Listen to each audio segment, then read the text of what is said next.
सूरत-ए-हाल जो है वो बहुत ही कशीदा है। कुछ चीज़ें, कुछ हक़ाइक़ मैं आपके सामने रखता हूँ अब क्योंकि वीडियो सामने आ रही हैं।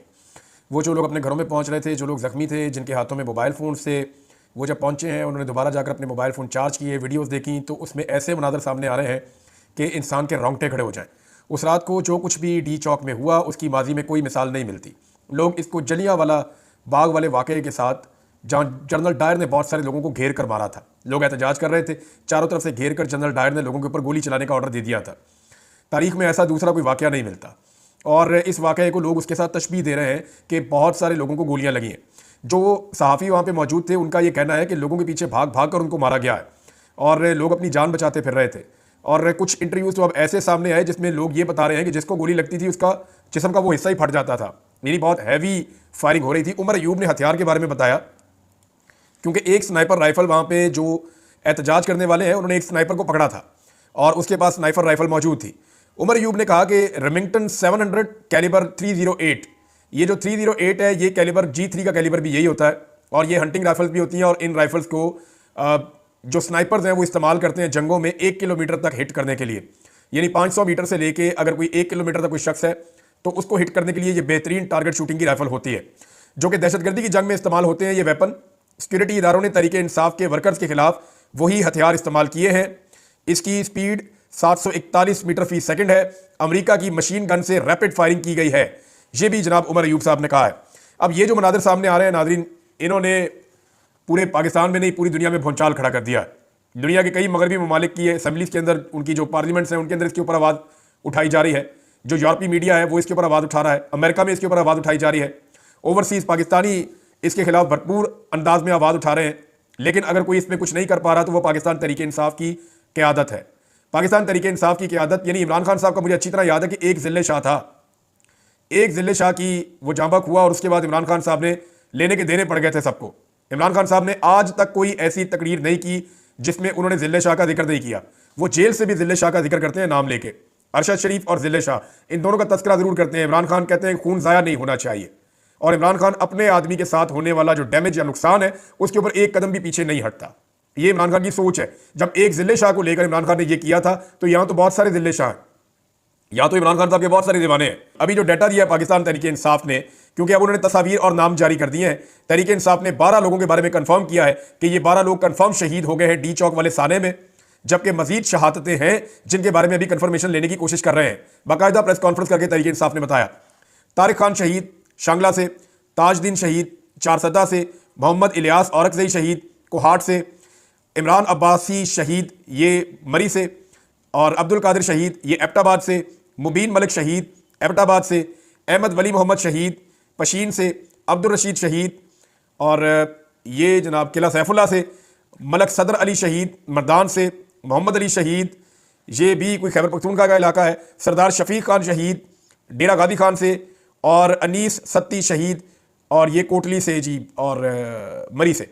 यानी जो ज़्यादा शोहदा हैं उनका ताल्लुक खैबर पख्तूनख्वा से है, फिर बलूचिस्तान से और पंजाब से भी कुछ शोहदा हैं। मरी के अंदर बताया जा रहा है कि 2 डेड बॉडीज़ जो हैं वो मरी में गई हैं। अब तक की इतला के मुताबिक ये 12 पाकिस्तान तहरीक इंसाफ ने कंफर्म किए और तहरीक इंसाफ का ये दावा है कि इतने लोग नहीं हैं, लाशें इससे ज़्यादा हैं। जो इंटरनेशनल मीडिया है, जितने इंडिपेंडेंट जर्नलिस्ट हैं जो वहाँ पे काम कर रहे हैं, स्पेशली मैं सैल्यूट करूँगा उन तमाम सहाफ़ियों को जो किसी चैनल के साथ भी वाबस्ता नहीं है, लेकिन वो सिटीजन जर्नलिज्म करते हुए सोशल मीडिया के ऊपर इसकी तफसीलात शेयर कर रहे हैं। अभी एक सहाफ़ी हैं उबैद साहब, उन्होंने जो तफसीलात शेयर की वो मैं आपको ज़रूर बताना चाहूँगा। सहाफ़ी उबैद भट्टी साहब ने जनाब इसके ऊपर एक इन्वेस्टिगेटिव रिपोर्ट बनाई है। वो ये कहते हैं कि ब्लू एरिया जहां गुज़िश्ता रात बर्बरियत से भरपूर ऑपरेशन किया गया, सारा इलाका चंद घंटों में मुकम्मल साफ सुथरा कर दिया गया। पाकिस्तान तहरीक इंसाफ काफिले की तबाह हाल गाड़ियों को भी नामो निशान उनका यहाँ पे नहीं है, सबूत मिटा दिए गए। कचरे के ढेर से AK-47 और कारतूस के खौल मिल गए, यानी जो गोली चलाई गई वो कचरे के ढेर से उनके खौल मिल रहे हैं। इतनी तेज़ी से हुकूमत ने सफाई की है और उन्हें यह लगता है कि ये साफ करके खून के धब्बे वो इस कत्लेआम से बच जाएंगे, तो ऐसा होने नहीं वाला। अब पाकिस्तान तहरीक इंसाफ ने जो प्रेस कॉन्फ्रेंस की उसमें उनके कुछ मुतालबात भी हैं और कुछ चीज़ें उन्होंने बड़ी क्लैरिटी के साथ सामने रखी हैं।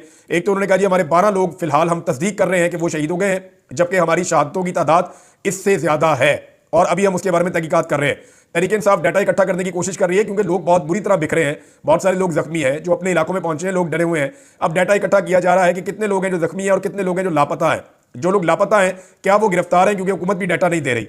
लापता लोग या तो गिरफ्तार होंगे या फिर वो शहीद हो चुके हैं, उनकी लाश छुपाई जा चुकी है, क्योंकि बार बार पाकिस्तान तहरीक इंसाफ के लोग ये कह रहे हैं कि यहां पे बहुत सारी लाशें थी, हमें समझ नहीं आ रही कि वो लाशें कहां गई और वो लाशें उठाकर कौन ले गया। ये वहां पे जो नौजवान मौजूद थे, जो साफी मौजूद थे, वो भी ऐसी ही बातें कर रहे हैं। पाकिस्तान तहरीक इंसाफ के अंदर जो एक रद्द-ए-अमल है लीडरशिप के खिलाफ, वो बिल्कुल ठीक है।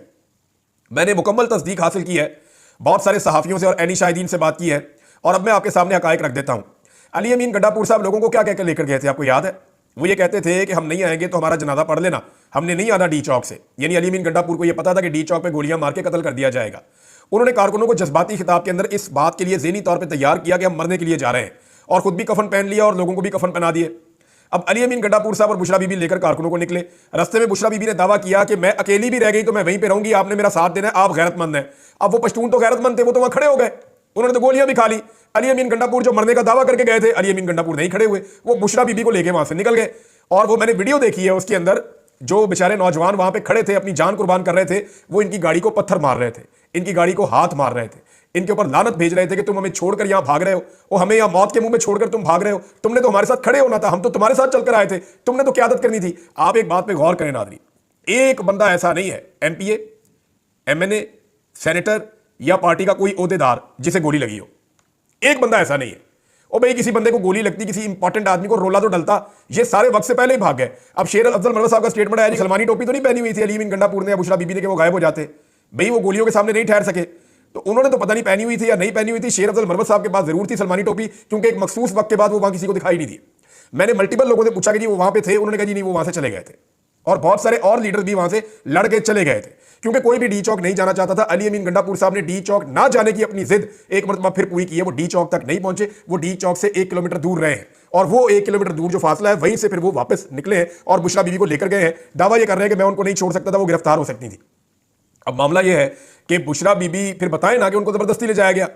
कल अली अमीन गंडापुर साहब ने पॉलिटिकल कमेटी की मीटिंग के अंदर जानबूझकर बुशरा बीबी को ट्रैप करने की कोशिश की, ये कहते हुए कि अब आप बताएं ना कि मैं आपको जबरदस्ती लेकर गया था, तो उन्होंने इसका जवाब नहीं दिया।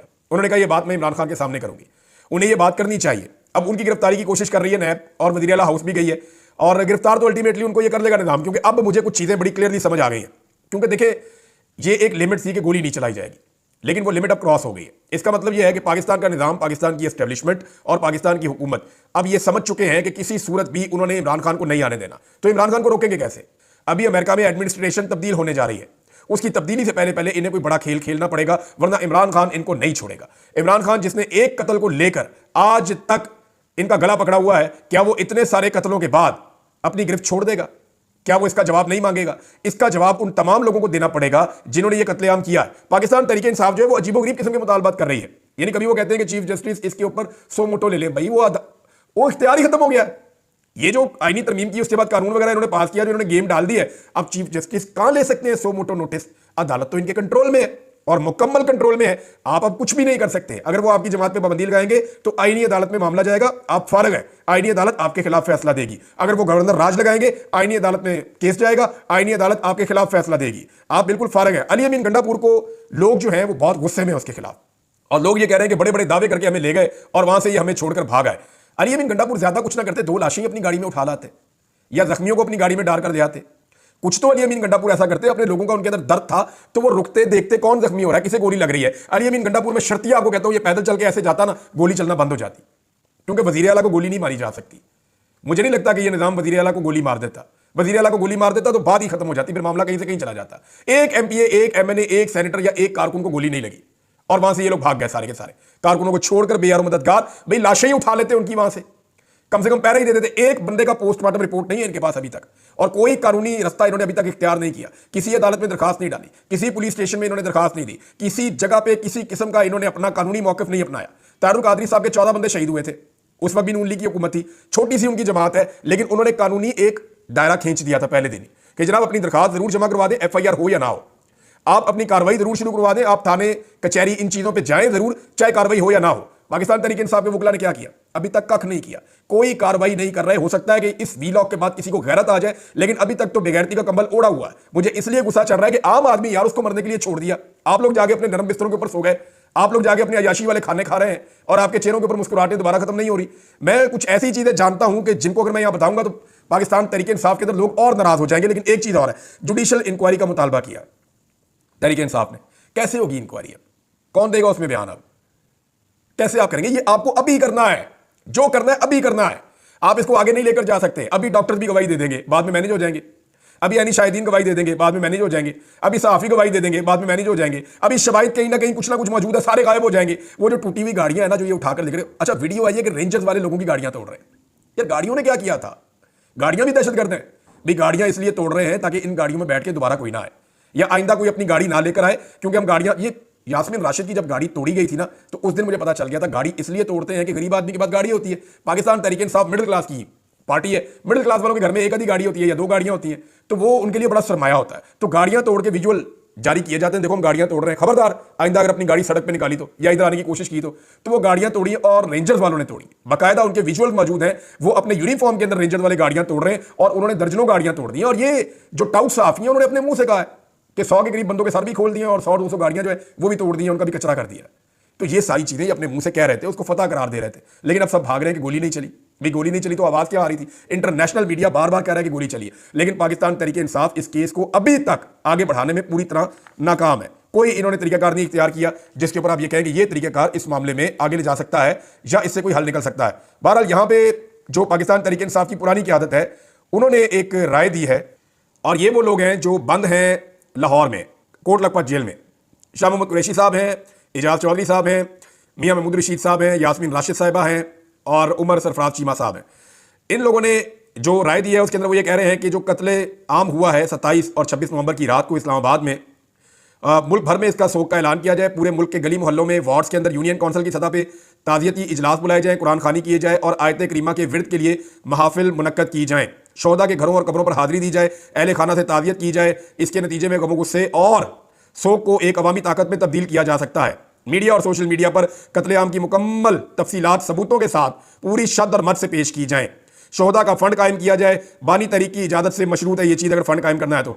ये शाह मोहम्मद कुरैशी साहब ने और बाकी सारे लोगों ने, जो मैंने आपको नाम लिया अभी, एजाज चौधरी साहब हैं, मियां महमूद रशीद साहब हैं, यास्मीन राशिद साहब हैं, उमर सरफराज चीमा साहब हैं, इन सब लोगों ने ये राय दी है। इस राय का एहतराम होना चाहिए। ये पाकिस्तान तहरीक इंसाफ की वो क़यादत है जो इस वक्त भी जाली केसों के अंदर जेलों के अंदर बंद है और बाहर नहीं निकल पा रहा है। अब जी सो मोटो नोटिस का तो इख्तियार ही नहीं है अदालत के पास, ये आप क्यों मांग रहे हैं? जुडिशल कमीशन की इंक्वायरी, अब इस मामले में ना एस्टेब्लिशमेंट शामिल है, ये सारे मामले के अंदर बाकायदा शामिल है। शहबाज शरीफ ने अपने मुंह से कहा और सब अपने मुंह से जानबूझ के एस्टेब्लिशमेंट को इसके अंदर रख रहे हैं ताकि कल को हम ना फंसे। और एस्टेब्लिशमेंट जिस भी मामले में शामिल होती है उसकी कोई इंक्वायरी नहीं होती, और अगर उसकी इंक्वायरी हो भी जाए तो महमूदुर रहमान कमीशन की रिपोर्ट की तरह उसकी रिपोर्ट कभी भी सामने नहीं आती, और इस चीज़ की रिपोर्ट भी सामने नहीं आएगी। ये पाकिस्तान तहरीक इंसाफ को अदालतों में जाकर पूरी ताकत के साथ सड़कों पर अवाम में बयानियां ले जाकर इस मामले को लड़ना पड़ेगा। लेकिन इमरान खान के अवाम इमरान खान के साथ खड़े हुए, इमरान खान के लोगों ने इमरान खान के साथ वफादारी की।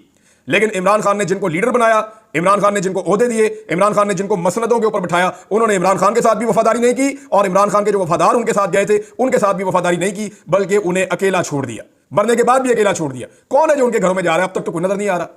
अभी सलमान खान राजा साहब की एक तस्वीर देखी मैंने, वो एक कब्र के ऊपर खड़े हैं, उनके अंदर कुछ इंसानियत बाकी है। ये लोग तो कहीं जा भी नहीं रहे, उनसे मुलाकातें करें, उनको जाके मिलें, उनकी ढारस बंधाएं, उनका हौसला बुलंद करें, उनके साथ बैठ के कुरान खानी करें, वहां खड़े होकर उनके साथ बात करें। लोग अपने शोहदा जो है वो पाकिस्तान तहरीक इंसाफ के झंडे के अंदर दफना रहे हैं, कब्रों के ऊपर तहरीक इंसाफ का झंडा लगा रहे हैं। इसका मतलब आप समझते हैं कि इमरान खान और तहरीक इंसाफ को वो छोड़ने को तैयार नहीं है। अब अगर अली अमीन गंडापुर को रेस्क्यू करना है ना, तो इस निज़ाम को गवर्नर राज लगाना पड़ेगा खैबर पख्तूनख्वा में, जिससे अली अमीन गंडापुर की इज्जत वापस बहाल हो सकती है कि अगर गवर्नर राज लग गया तो एक विक्टिम कार्ड उन्हें मिल जाएगा और उस विक्टिम कार्ड के जरिए से दोबारा अली अमीन गंडापुर साहब जो है वो कुछ गेन कर सकते हैं। एक चीज़ और है नाज़रीन, इस्लामी नज़रियाती कौंसल हो या मुफ्ती तकी उस्मानी हो, यानी उन्हें वीपीएन तो नज़र आता है कि वीपीएन इस्तेमाल करके लोग अपने मोबाइल में क्या देख रहे हैं, उन्हें कैसे पता कि क्या देख रहे हैं? दूसरा, मुफ्ती तकी उस्मानी साहब को ये तो नज़र आता है कि उनका गवर्नर जो है वो आधी रात को सड़कों पर फिर रहा है, लेकिन दिन दिहाड़े होने वाला कत्लेआम उनको नज़र नहीं आता। ना इस्लामी नज़रियाती कौंसिल का कोई फतवा आया, ना मुफ्ती तकी उस्मानी साहब ने इस जुल्म के खिलाफ आवाज़ उठाई, कोई इस पर नहीं बोला। बल्कि बहुत सारे दानिश्वर और बहुत सारे लोग जो हैं वो जैसे यजीद के दरबारी नहीं होते थे उस दौर में, जो उसकी तारीफ़ें करते थे, बहुत सारे लोग ऐसे भी थे ना जो हर किस्म के जबर को और जुल्म को जायज़ करार देते थे, वो उस रवायत के ऊपर कायम है। मुझे हैरत होती है, सिर्फ कारी जवार बहादुर साहब का मैंने एक स्टेटमेंट देखा, बाकी ज़्यादातर लोग खामोश, कोई इसके ऊपर बात नहीं कर रहा। उलमा इकराम का किरदार इंतहाई अफसोसनाक और इंतहाई शर्मनाक है, यानी इससे बुरा हो नहीं सकता। और अब इमरान खान साहब को नुकसान पहुंचाया जाएगा, मैं जाते जाते आपको बता दूं, अगले वीलॉग में इसकी तफसीलात में आपको बताऊंगा कि कुछ जगहों से ये इतला आ रही है और कुछ लोग ये दावा कर रहे हैं कि इमरान खान साहब को नुकसान पहुंचाने की सूरत में कितना नुकसान हो सकता है, इसके तखमीने लगाए जा रहे हैं। और दूसरा, एक टास्क फोर्स भी कायम की गई है, कोई रद्दुल फसाद का भी कोई ऑपरेशन शुरू करने का फैसला किया गया है तहरीक इंसाफ के खिलाफ। तो पूरा एक नेटवर्क बनाया जा रहा है किसी बड़े टारगेट को अचीव करने के लिए।